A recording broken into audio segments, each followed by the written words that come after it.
l'entretien des patriotes. Bonjour à tous, heureux de vous retrouver. Mercosur, le SMS Gate de Manu et d'Ursula. Macron, les Français le zappent. Le cornu, la grande tromperie. Avant de traiter ces informations et beaucoup d'autres, vous connaissez la coutume sur cette chaîne, je commence toujours mon entretien par remercier ceux qui m'ont permis justement de le produire, car ils m'ont financé à l'aide des merci rémunérateurs. Et aujourd'hui sont à l'honneur des fidèles parmi les fidèles. Pierre-Louis Garnier, Jacqueline, Caroline Darbini, Yann Penaud, Farisme, Bonne Maman, Hélène, Fabre-Valette, Claire Diploc, Crisis, Sophie Bré, Thibaut Roltangui, Philippe Bohen, Christophe Dupin, Polo Gonçalves et Isabelle Bichung. Merci à eux du fond du cœur. Et puis je tenais à vous remercier pour votre soutien indéfectible. Oui, il faut aider la réinformation en ces temps de graves menaces sur la liberté d'expression. Comment faire ? C'est simple, il suffit de lever le petit pouce, écrire de gentils messages, diffuser sur d'autres réseaux sociaux. Et puis surtout, n'oubliez pas d'activer la cloche notification. Merci à tous. L'erreur de casting pour France Télévisions. Ce n'est même plus la presse de réinformation qui l'affirme, mais les journalistes aux ordres. C'est dire, ils en ont mis du temps quand même. Didier Maisto. Le problème de cette affaire est quintuple. Le népotisme désinhibé, l'éviction d'Anne-Sophie Lapix, elle est l'épouse de Raphaël Gluglu, sa nullité crasse, c'est pas très gentil pour la crasse, et puis 25 patates par mois dans une télévision qui a 81 millions de déficit, ça fait beaucoup. Les Français, faut quand même pas trop les prendre pour des imbéciles.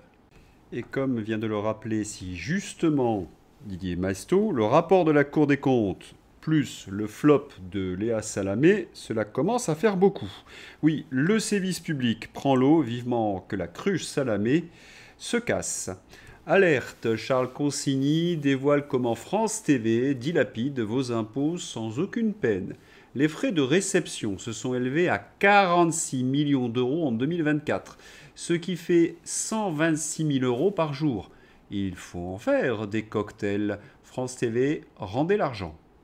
Encore un exemple de la pieuvre socialo, dans toute son indécence. Petit rappel pour ceux qui n'ont pas suivi cet énième scandale. Alerte info, rapport exclusif de la Cour des comptes sur France Télévisions, 81 millions de déficit, 62 millions d'euros de surcoûts salariaux, 133 millions d'euros d'indemnités, 3,8 millions d'euros de taxis, 50 voitures et même un luxueux château en Dordogne pour le comité d'entreprise de France Télévisions. Et tout cela aux frais du contribuable. Si je récapitule tous les scandales liés au Parti Socialiste depuis quelques mois. Le PS, donc, c'est Najat Vallaud-Belkacem pistonné à la Cour des comptes alors qu'elle n'a aucune compétence. France Télévisions, gabegie à tous les étages. On a l'impression vraiment que les ennuis volent en escadrille pour la rue de Solferino. Et il faudrait ne pas oublier le scandale de la poissarde de l'Hôtel de Ville. La folle dingo de Paris. Et là, cela dépasse l'entendement. Résumé du feuilleton des frais de représentation d'Anne Hidalgo dans l'attente des nouveaux épisodes.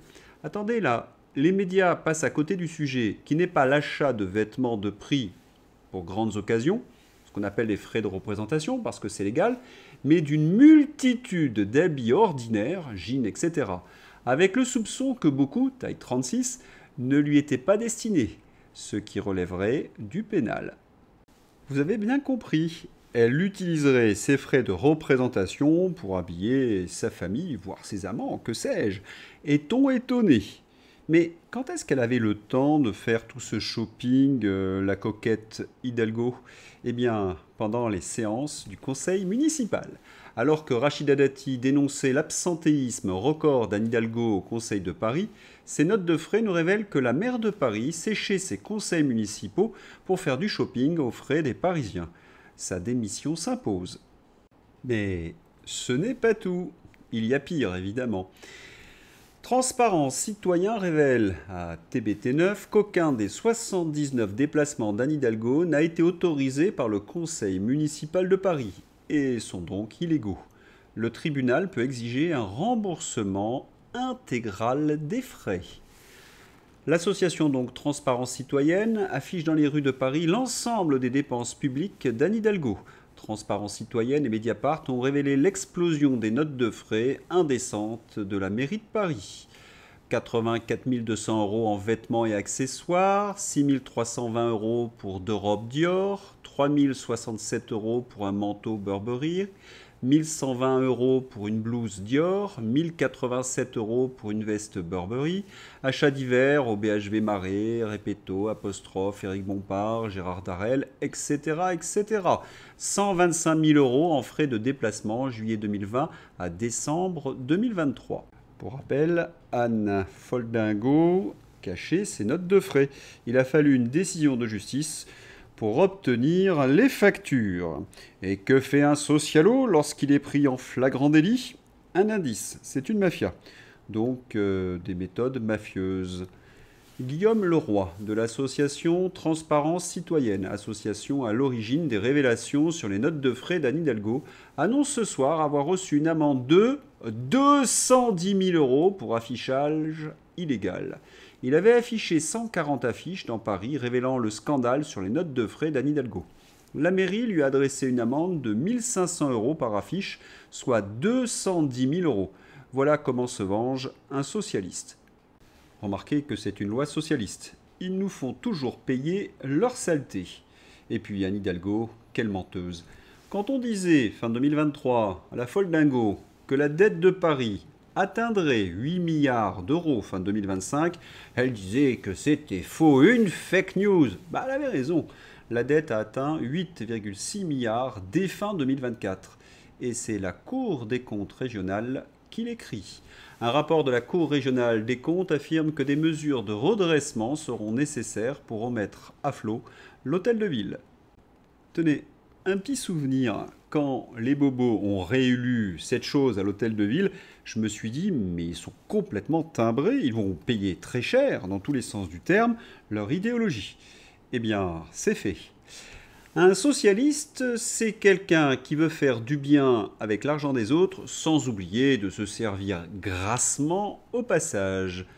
De Villiers sur les notes de frais d'Anne Hidalgo. Le Parti socialiste, c'est moins de 2% aux dernières élections présidentielles, est présent partout dans les institutions, la mafia, de la République, du Conseil constitutionnel en passant par la Cour des comptes, sans citer tous les postes municipaux, départementaux, régionaux, les associations surtout. Cela interroge sur le caractère représentatif de notre démocratie. La question, peut-on faire pire qu'un socialiste? Oui, un autre socialiste, Le Poudré. Nous allons commencer par quelque chose qui est assez significatif, c'est l'audience d'Emmanuel Macron hier à la télévision. Parce que ça, c'est quand même tout à fait surprenant. Le président fait son discours à l'ONU. Il est à la télévision entre 19h et 20h sur une chaîne qu'on peut citer d'ailleurs, qui est BFM. Eh bien, il fait 2 fois moins. Audience catastrophique pour Le Poudré hier sur BFM TV, qui est battu par CNews et LCI en attirant moins de 304 000 personnes. Macron fait fuir les téléspectateurs. Que lui faut-il de plus pour comprendre que tout le monde le déteste ? C'est enfin officiel, Manu c'est un vrai répulsif à français. Il suscite le rejet, le dégoût, la colère, comme une charogne malodorante. Avec Manu, vous n'avez qu'une seule garantie, la magouille. Mais c'est fou, Pustula impliqué dans une nouvelle affaire de SMS disparu. Et cette fois, ça implique Le Poudré. La médiatrice de l'Union européenne vient d'ouvrir une enquête. En janvier 2024, alors que la révolte paysanne faisait rage en France, il négociait avec Pustula l'accord du Mercosur. Vous en doutez, c'est illégal. Pustula a été sommé de montrer cet échange à la médiatrice. Mais voilà, la commission a déclaré qu'elle n'avait pas pu identifier le message en question, et ce malgré des recherches exhaustives. Elle a également expliqué que le SMS avait été envoyé via l'application mobile de messagerie instantanée Signal avec le mode message éphémère activé et qu'il n'était donc pas stocké sur le téléphone de Pustula. Cette affaire rappelle celle du Pfizergate, dans le cadre de laquelle le New York Times a contesté le refus de la commission de divulguer les SMS échangés entre Pustula et le PDG de Pfizer, Bourla, pendant les négociations des contrats de Pchut contre la Covid-19. En mai, la Cour de justice de l'Union européenne a jugé que la Commission n'avait pas fourni d'explications plausibles pour justifier son rejet de cette demande. Nous avons donc une enquête qui soupçonne Macron officiellement de trahison des intérêts français comme il se doit. Une traîtrise de plus, me direz-vous. Quant à son Premier ministre illégitime, cela vire à la farce tragique. Après sa rencontre avec le Cornul à Matignon, l'intersyndicale annonce une nouvelle journée de mobilisation le 2 octobre prochain. Le Cornul a confié au syndicat qu'il n'avait aucun pouvoir. On s'en doutait. Bref de presse, 2 semaines après sa nomination à Matignon, le Cornul n'a toujours pas nommé de gouvernement. Un vrai scandale. En attendant, les ministres officiellement démissionnaires et censés expédier les affaires courantes semblent pourtant exercer pleinement leurs fonctions. Ils nous ont encore fait une arnaque énorme. Bayrou a démissionné, le gouvernement devait être changé. Mais ils ont nommé le Cornul et 2 semaines après, toujours pas de nouveau gouvernement. Et personne ou quasi personne n'a remarqué. Et pour une raison simple, c'est que la presse aux ordres couvre ce scandale démocratique. Le Premier ministre Le Cornul fera ses propositions de budget d'ici la fin de semaine. Il n'a pas de gouvernement et il est illégitime. Cette situation est au-delà du scandale, car derrière cette mascarade de la nomination des ministres, notre pays est au bord de l'effondrement. Après Stellantis, l'agriculture. Sur les 7 premiers mois de 2025, notre excédent commercial agricole a fondu de 92%. Même avec les vins et spiritueux, la France sera sans doute dans le rouge cette année. Ce n'est pas arrivé en 50 ans.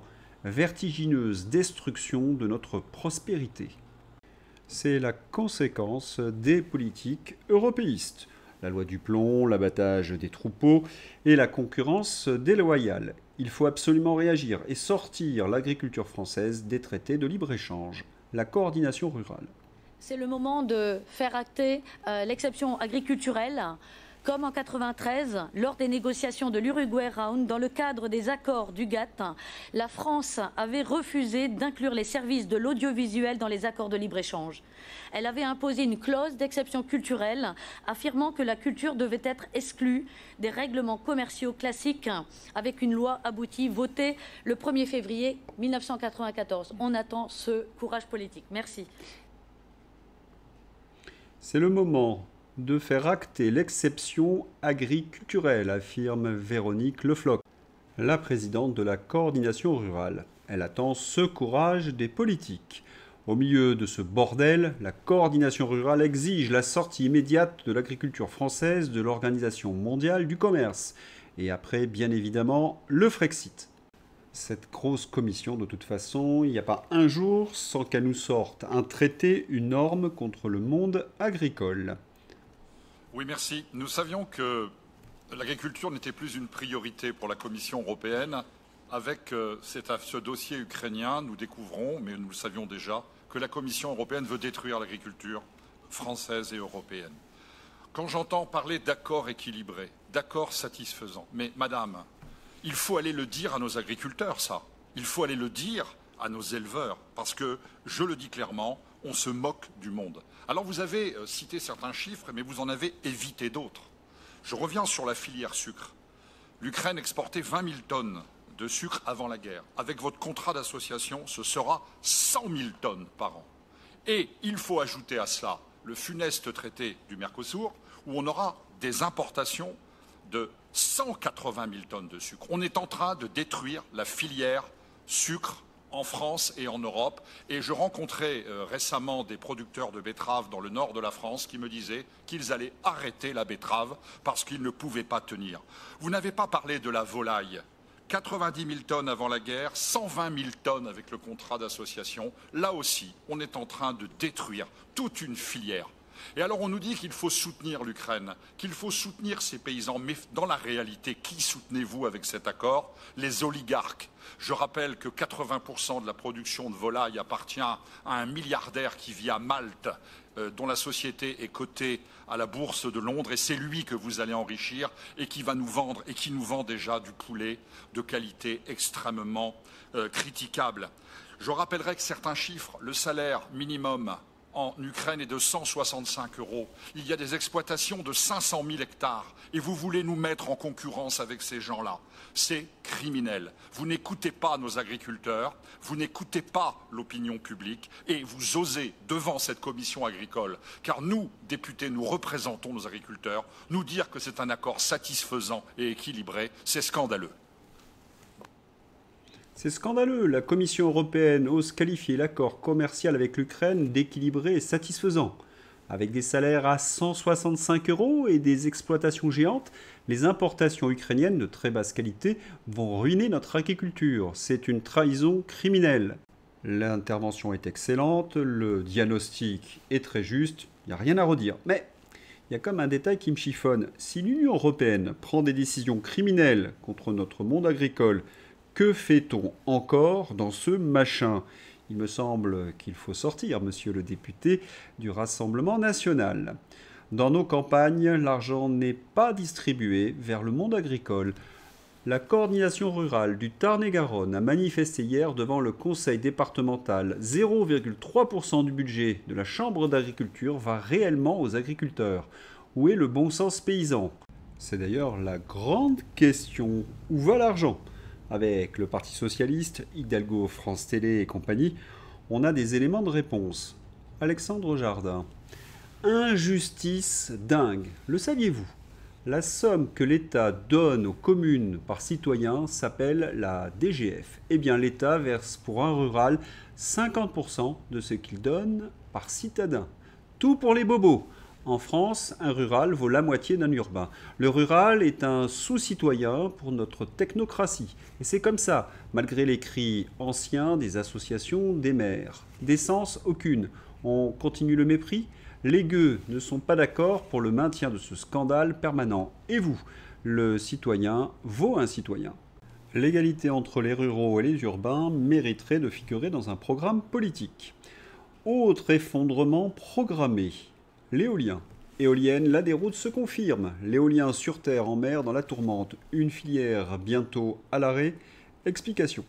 Nous sommes à Mers-les-Bains et derrière, au large, vous pouvez voir les premières fondations de l'immense projet d'éolienne en mer de Dieppe-le-Tréport que l'on combat systématiquement au Rassemblement national, ici comme partout ailleurs en France. Alors, le Canard enchaîné et le Courrier Picard ont fait un certain nombre de révélations sur ce projet très récemment.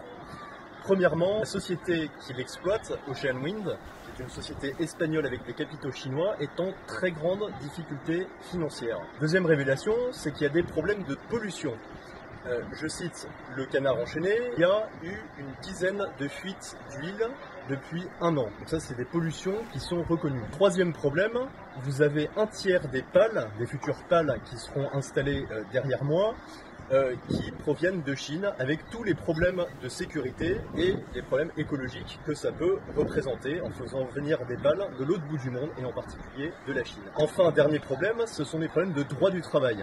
Il faut savoir que les bateaux qui font actuellement des travaux battent pavillon étranger et l'inspection du travail ne mène aucun contrôle sur le statut des travailleurs. Alors ici, à Dieppe-le-Tréport, pour ce projet qu'on l'on voit depuis Mers-les-Bains comme partout en France, nous continuons à combattre résolument les éoliennes en mer et nous nous battons en particulier pour que le décret PPE3, donc c'est un nom un peu compliqué, mais c'est les prochains investissements dans le domaine énergétique, dont les éoliennes en mer pour les 15 prochaines années, ne soient pas publiés par le gouvernement. Nous avons réussi ces derniers mois à repousser la publication de ce décret. Pour les éoliennes en mer, c'est 35 milliards d'euros d'investissement uniquement pour le raccordement des éoliennes que vous payez directement sur vos factures d'électricité. Donc nous allons continuer à mener ce combat contre les éoliennes en mer à l'Assemblée et vous pouvez compter sur nous sur ce dossier. Révélation donc du Canard enchaîné sur le parc de Dieppe-le-Tréport. Ocean Wind, société espagnole avec capitaux chinois, est en grande difficulté financière, de la pollution, fuite d'huile. Un tiers des pales sont importées de Chine. Les travaux sont réalisés par des bateaux battant pavillon étranger, sans contrôle. Une énergie ruineuse pour les finances publiques et la facture d'électricité des Français. C'est une très belle démonstration. À un détail près, ce n'est pas au Parlement français que la politique environnementale se joue, mais à Bruxelles, le fameux Green Deal. Il faut donc sortir absolument de ce machin. Les chiffres. Des investisseurs en capital risque viennent d'acter une défaite historique face à la domination chinoise. Plusieurs technologies vertes ne sont plus un terrain d'investissement, mais un champ de ruines sur lequel l'Occident n'a même plus le droit de miser. Et comme le montrent ces graphiques, tout est quasiment produit par la Chine. Conséquence directe de la transformation énergétique voulue par le Green Deal européiste. La grosse commission a trahi tous les intérêts nationaux. Et c'est ainsi dans tous les domaines. En un demi-siècle, la part de la valeur ajoutée de l'industrie dans le PIB de la France est passée de 25% à 15%. Et malgré les grands discours, la part de l'industrie est même redescendue à 13,7% en 2024. Quelques exemples parlants. Le cas du textile habillement est sans appel, de près de 3% du PIB en 1973, il ne reste quasiment rien en 2023. Les produits informatiques, électroniques et optiques suivent le même destin, 2% du PIB il y a 40 ans, 0,5% aujourd'hui. La métallurgie s'est effondrée de moitié, de 2,5% à 1,2% du PIB. L'industrie chimique, divisée par 2 également, à peine 1% du PIB. Bref, tous les secteurs clés déclinent et pas à la marge, ils s'effondrent. Et certains veulent continuer l'aventure européenne, mais ils ont besoin de quel niveau de preuve? Il faut la faillite totale et l'esclavage pour qu'ils comprennent? Troisième effondrement, l'effondrement sécuritaire. Dupont-Maserati. Alerte info sur RTL, Éric Dupont-Maserati attaque CNews en disant que c'est une chaîne d'extrême droite, de désinformation et d'évangélisation. Et que Pascal Praud fait appel aux 4-5 fachos autour de lui, grassement payés. On a compris qu'il voulait fermer la chaîne. Ah, le Yéti, tout dans la nuance, à ce vomi généralisant, les faits. Le jour où une professeure de musique est attaquée avec un couteau dans une école. Oser parler de dérive sécuritaire alors que le nombre de tentatives d'homicide a doublé. Il y a 2 fois plus de tentatives d'homicide aujourd'hui qu'il n'y en avait en 2017. C'est ça le bilan de M. Dupond-Moretti. Je comprends que cela le traumatise quand on parle de son bilan. Si j'étais à sa place, j'éviterais de me pavaner et je demanderais pardon aux Français. En effet, 2 affaires viennent montrer ce qu'est devenu notre pays et surtout la presse. On vit dans un pays où une main aux fesses par Depardieu ou Bedos, Nicolas, est un scandale national, mais où une agression sexuelle dans un hall d'immeuble par un OQTF n'intéresse aucune des belles âmes du camp du bien. Que des papiers de la presse de droite pour ce procès qui s'ouvre ce matin. Et c'est comme cela tous les jours. Un OQTF en situation irrégulière, donc très connu de la justice, a agressé sexuellement un adolescent de 15 ans à Persan. Tous ceux qui ont contribué à ce laxisme et aux frontières ouvertes ont du sang sur les mains. On comprend dans ces conditions pourquoi ils agressent CNews. Ils détournent le regard des Français de leur triste bilan. Page internationale, retour sur le discours de Donald Trump. Un discours de Trump historique à la tribune de l'Assemblée générale de l'ONU, qui bien que fidèle à son style tonitruant, qui parle au peuple plutôt qu'aux élites technocratiques, tape finalement juste. L'absence de volonté politique des États européens face à l'immigration illégale, la dénonciation d'une Europe idéaliste et mortifère face à un Sud global beaucoup plus lucide et ouvertement hostile au modèle de démocratie libérale. Cette candeur européenne se manifeste dans la quasi-religion qu'est devenue la transition énergétique. Un dogme que seuls les Européens s'imposent avec une telle ferveur et qui a pour résultat des politiques énergétiques ruineuses qui plombent la compétitivité et fragilisent l'économie, alors que le reste du monde continue d'exploiter massivement ses ressources fossiles sans état d'âme. La nécessité d'une réelle politique pour protéger l'influence occidentale, ce que j'explique dans mon futur livre. Ce discours est une consécration d'un nouvel ordre post-occidental remettant en cause la plupart des grandes institutions internationales nées après la Seconde Guerre mondiale. Le verdict de Donald Trump est sans appel, la politique européenne est une catastrophe dans tous les domaines. Et nous serons obligés de revenir un jour ou l'autre aux bons vieux fondamentaux gaullistes. Le journaliste irlandais Brian MacDonald, la restauration de relations complètes entre l'Union européenne et la Russie est inévitable. Il ne s'agit pas seulement de pétrole et de gaz. L'Union européenne achète toujours à la Russie de l'acier, des engrais, du nickel, de l'aluminium, du poisson, des équipements et même de l'uranium. Ce sont des milliards chaque année, bien que vous n'entendiez pas cela depuis la tribune de Pustula. Malgré la rhétorique, elle sait que l'Union européenne devra finalement rétablir des relations normales avec Moscou. Le bloc manque de ressources. La Russie compte plus de 140 millions de consommateurs et des routes vers l'Asie passent par elle. Et l'industrie d'Europe occidentale ne peut pas exister éternellement grâce aux éoliennes et aux GNL américains. Les constats de Donald Trump et du journaliste irlandais Brian MacDonald sont évidemment partagés par le président russe. Je voudrais que les citoyens des États européens m'entendent. La menace russe n'est qu'un prétexte pour leur faire les poches. C'est une guerre menée par des moyens économiques, politiques et internationaux. Elle est totale et ouverte, a-t-il résumé. Et je le répète, le soi-disant beau monde occidental n'hésite même pas à en parler ouvertement. Leur but est de dégrader la vie de millions de personnes, des Russes comme de leurs propres citoyens. La vérité est que l'élite dirigeante, leurs erreurs, leur myopie et leurs ambitions sont la cause de nos problèmes actuels, nous Français, auxquels sont confrontés donc des millions de personnes en Occident.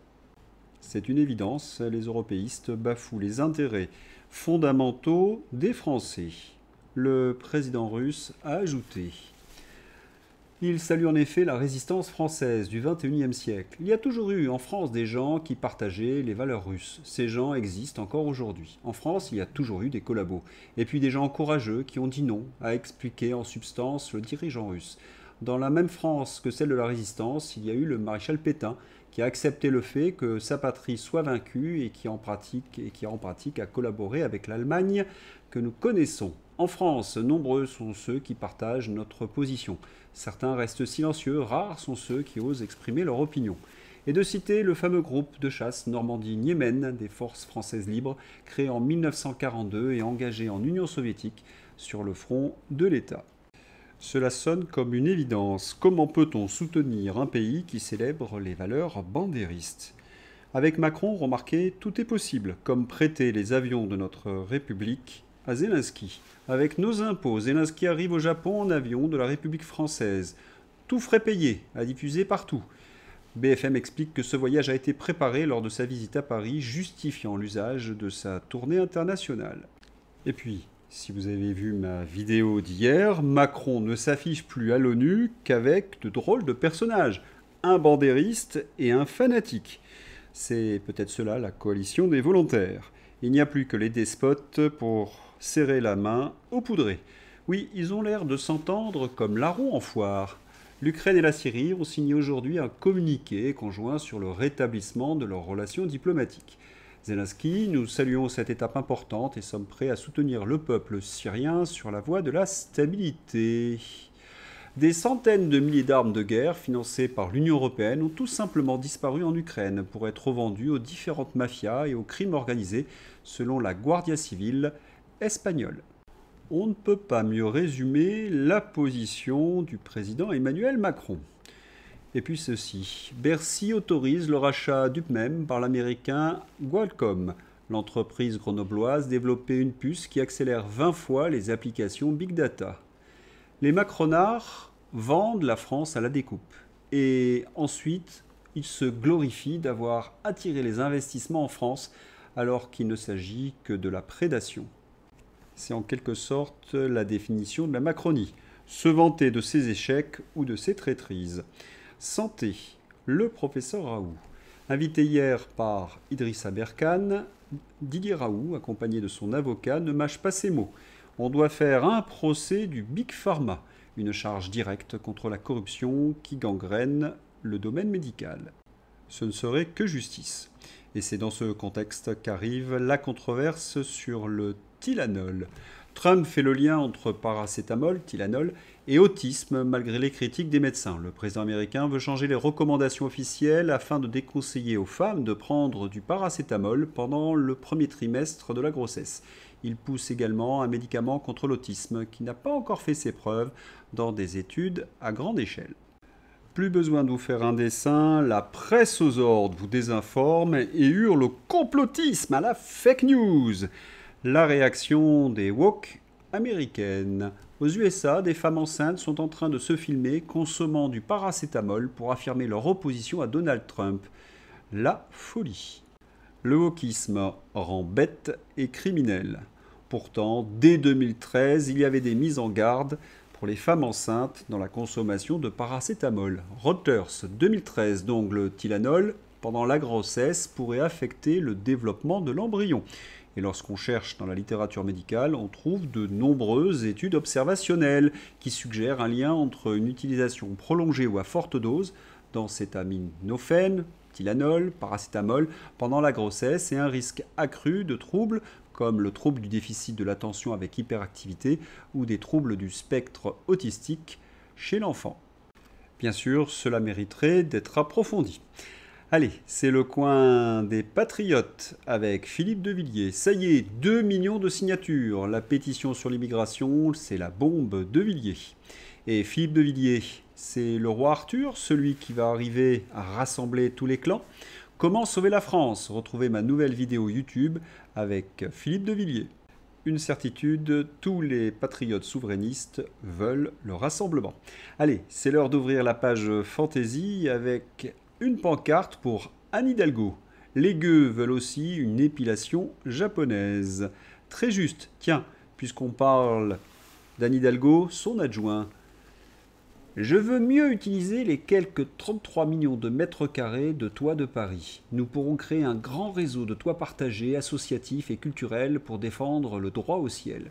Hein? Le droit au ciel? Vous inventez des nouveaux droits tous les jours, mais vous n'êtes pas foutu de faire respecter les droits les plus fondamentaux, comme celui à disposer de son corps, celui de circuler librement et celui de s'exprimer librement. Mais où ont-ils déniché une telle idée, le droit au ciel? Dans une chemsex avec Pierre Palmade? Ah, bonne nouvelle, les droits pour nos élus. Oui, les anciens premiers ministres n'auront plus d'avantages à vie, mais seulement pour 150 ans. Le Gorafi, bien évidemment. Je l'avais annoncé hier, c'est réalisé grâce à Patou. À l'ONU, le monde selon Trump. Donald Trump a fait un retour tonitruant à la tribune de l'ONU. Un festival de fanfaronnades et d'accusations souvent mensongères. Une chronique totalement révolutionnaire de Patrick Cohen qui, hasard de dingue, nous dit du mal de Trump ce soir. Qui aurait pu prévoir? C'est vraiment novateur. Qui s'y attendait? Et comme toujours sur le service public, le factuel et la vérité sont des notions inconnues. Les gauchistes ont tenté des attentats contre Donald Trump à l'ONU. Trump dénonce une triple tentative de sabotage à l'ONU. Escalator bloqué, téléprompteur en panne et son coupé. Il exige une enquête immédiate et accuse l'ONU de négligence. C'est ça l'ONU. On tente d'empêcher Donald Trump de parler. Par contre, on donne la parole à des drôles de zozos. La fille de Ben Affleck, 19 ans, est devenue activiste du Covid. Elle parle devant l'ONU pour exiger l'obligation des masques. Pourquoi l'ONU permet aux enfants névrosés de célébrités de venir parler ainsi? Mais on est dans un monde de dingue. Névrosé et dingue, la transition est toute faite avec le Piaf, Nathalie Loiseau. Moscou va faire dérailler l'élection en Moldavie. Les Moldaves peuvent se faire voler leur avenir, comme c'est arrivé aux Géorgiens il y a moins d'1 an. Moldaves de France, allez voter en masse. Ne laissez pas Poutine s'emparer de votre pays par les urnes. Salut Nathalie, j'ai corrigé quelques fautes. Bruxelles veut faire dérailler l'élection en Moldavie. Les Moldaves peuvent se faire voler leurs élections, comme c'est arrivé aux Ukrainiens, aux Roumains, aux Arméniens, aux Yougoslaves, aux Géorgiens. Si on inclut les référendums, on pourrait même ajouter les Français, les Hollandais, les Grecs et les Irlandais. Moldaves de France, allez voter en masse. Ne laissez pas Pustula et Loiseau s'emparer de votre pays par les urnes, j'allais dire par les burnes. Allez, aujourd'hui c'est cadeau, je vous propose de très jolis fonds d'écran avec Renaissance. Des nouveaux fonds d'écran pour vous.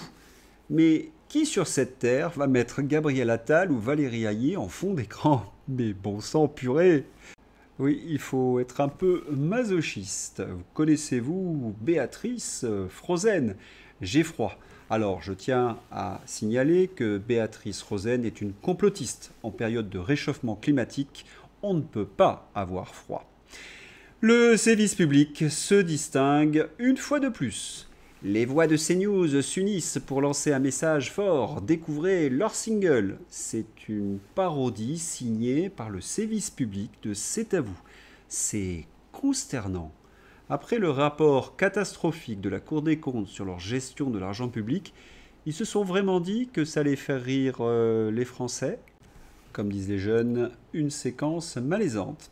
Allez, pour finir, un coup de pouce à une patriote qui se bat pour la vérité. Yva Masson, 50 ans se sont écoulés entre ces deux décorations de la Légion d'honneur. Mais que s'est-il passé? Germaine Tillon, anthropologue, résistante française, Légion d'honneur 1975. Marlène Schiappa, chroniqueuse, auteur de livres pornographiques, couverture de Playboy, avril 2023. Oui, elle a eu la Légion d'honneur 2025. Voilà, c'est tout pour aujourd'hui. Je vous souhaite une excellente journée. À bientôt. Au revoir.